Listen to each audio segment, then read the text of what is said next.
आरती एक बहुत ही प्यारी और संस्कारी लड़की थी। वो हमेशा से ही बहुत ज्यादा अंधविश्वासी थी, जिसके चलते वो अक्सर ही सबको शुभ और अशुभ का पाठ पढ़ाती रहती थी। उसका पति कुलदीप और सास कमला भी उसे बहुत समझाते थे, पर वो किसी की बात नहीं सुनती थी। ऐसे ही एक दिन कुलदीप ऑफिस जाने के लिए जल्दी में होता है कि तभी आरती कुलदीप को दूध का गिलास देती है और गलती से कुलदीप के हाथों से वो गिर जाता है। ओहो, ये दूध भी। खैर मैं लेट हो रहा हूँ, अभी चलता हूँ। अरे ऐसे कैसे जाएंगे आप? आपको नहीं पता दूध का गिरना कितना अशुभ होता है। सुनिए ना, 10 मिनट रुक जाइए बस। अरे अशुभ अशुभ वाली, जाने दे उसको, लेट हो रहा है पहले ही। अब ऐसा कुछ नहीं होता, सब कुछ मानने और ना मानने पर होता है। अच्छा ठीक है, 10 मिनट नहीं पर 2 मिनट तो रुक जाइए ना, मुझे ना आपकी नजर उतारनी है, फिर चले जाना आप। आरती फटाफट लाल मिर्च लेकर अपने पति की नजर उतारकर उसको ऑफिस भेज देती है और अपने काम में लग जाती है। रात को जब कुलदीप घर आता है तो सभी को अपने प्रमोशन के बारे में बताता है। ये सब सुनकर सभी को बहुत खुशी हो जाती है। अच्छा हुआ जो आज सुबह मैंने आपकी नजर उतार दी, वरना पता नहीं क्या हो जाता। बहुत ही जल्द हम दूसरे घर में शिफ्ट हो रहे हैं, तो पैकिंग कर लेना। ऐसे ही कुछ दिन बीत जाते हैं और वो तीनों अपने नए घर के लिए निकल जाते हैं। थोड़े ही दूर जाते ही आरती को रोड पर कुछ नींबू मिर्ची दिखते हैं और वो कुलदीप से कार रोकने को कहती है।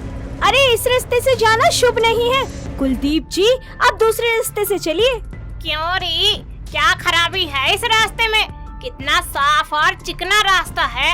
अब क्या सब कुछ तेरे हिसाब से होगा क्या?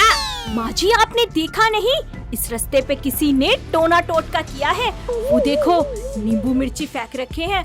हाय, मुझे तो बड़ी घबराहट हो रही है। अरे तू तो रहने ही दे, बहुत बकवास करती है। पता नहीं कहां से रोज नए नए वहम पाल लेती है।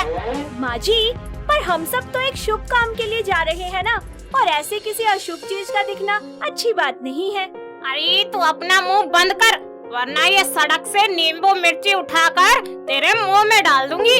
आरती बुरा सा मुंह बना लेती है। थोड़ी देर बाद सभी लोग अपने नए घर पहुंच जाते हैं। आरती जल्दी से सारे घर में गंगा जल छिड़कती है और आंखें बंद करके मंत्र पढ़ने लगती है। वो घर का सारा सामान दिशा अनुसार लगाना शुरू कर देती है। वक्त बीतता जाता है। ऐसे ही एक दिन काम करते हुए आरती अचानक से बेहोश हो जाती है। अपनी बहू को बेहोश देखकर कमला जल्दी से डॉक्टर को बुलाती है। थोड़ी देर में डॉक्टर घर आते हैं और उसका चेकअप करके बताते हैं कि आरती माँ बनने वाली है। ये बात सुनकर पूरे घर में खुशियों का माहौल छा जाता है। बहू तो देखना अब कैसे इस घर में छोटे छोटे कदमों से खुशियाँ चल कर आती हैं। जी माँ जी, सही कहा आपने। और हाँ, एक बात कान खोल के सुन ले, मेरे होने वाले पोते या पोती पर तेरे अंधविश्वास की परछाई भी नहीं पड़नी चाहिए। जी माँ जी, जैसा आप कहो। ऐसे ही कुछ दिन बीत जाते हैं। सब आरती का बहुत ख्याल रखते हैं, पर आरती अपने अंधविश्वास से बाहर ही नहीं निकलती और इस हालत में भी मंदिर जाकर पूजा पाठ करती है।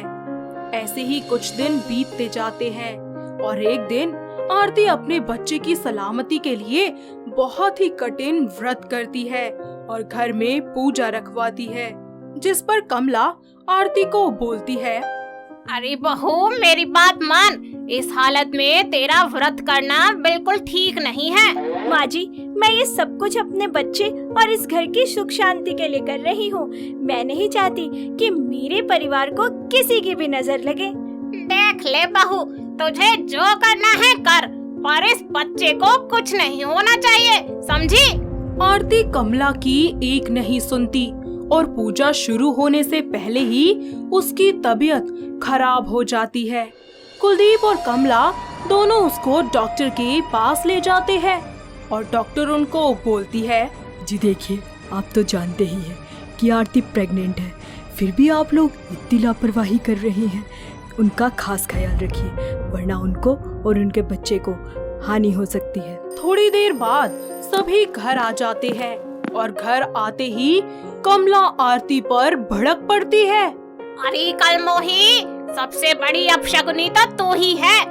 एक बात और, अगर तेरी वजह से इस बच्चे का कुछ हुआ ना तो फिर ठीक नहीं होगा, याद रखिए तू ये बात। अरे चुप करोगे आप दोनों की इस लड़ाई से परेशान हो चुका हूँ मैं। इतना बोलकर कुलदीप वहाँ से गुस्से में चला जाता है। ऐसे ही कुछ दिन बीत जाते हैं और कुलदीप टेंशन में रहने लगता है और उसे ऐसा देखकर आरती को बिल्कुल भी अच्छा नहीं लगता और वो सोचती है, उस दिन पूजा अधूरी रह गई थी, शायद इसीलिए मेरे घर की शांति भंग हो रही है। मुझे पापा जी के पास जाना पड़ेगा, वही कोई उपाय निकालेंगे अब तो। आरती एक ढोंगी बाबा के पास जाती है और अपने घर की सारी दशा बताती है, साथ ही उनसे उपाय भी मांगती है। बाबा उसको एक चमत्कारी भभूत देता है और उसे ये उसके पति को देने के लिए बोलता है। आरती बिल्कुल बाबा के कहे अनुसार ही करती है और सुबह शाम कुलदीप को बिना बताए वो उसे भभूत देना शुरू कर देती है। और कुछ ही दिनों बाद कुलदीप की तबीयत अचानक खराब हो जाती है और उसको हॉस्पिटल ले जाना पड़ता है, जहां डॉक्टर आरती और कमला को कुलदीप की हालत के बारे में बताते हैं। कुलदीप जी की बॉडी से कुछ पदार्थ मिले हैं जो उन्हें खाने के साथ दिए जा रहे थे, जिसकी वजह से उनकी बॉडी में रिएक्शन हो गया है और अभी उनकी हालत बहुत नाजुक है। डॉक्टर की बात सुनकर आरती को अपनी गलती का एहसास होता है और वो अपनी सास से बोलती है, माँ जी, आज जो कुछ भी इनके साथ हो रहा है ना, उसकी जिम्मेदार मैं ही हूँ। आप और कुलदीप दोनों मिलकर मुझे समझाते रहे, पर मैंने आपकी बात नहीं मानी और आज मेरी वजह से इनकी ये हालत हो गई। नहीं बहू, तू सही थी, हमने तेरी कभी बात नहीं मानी। अगर उस दिन इतना बड़ा अपशगुन नहीं हुआ होता तो आज मेरा कुलदीप सही होता। आरती कमला को सारी बात बताती है, जिसे सुनकर कमला को बहुत गुस्सा आता है और वो आरती को कोसना शुरू कर देती है। अरे कुलटा, ये क्या किया तूने? अपने ही पति की जान की दुश्मन बन गई।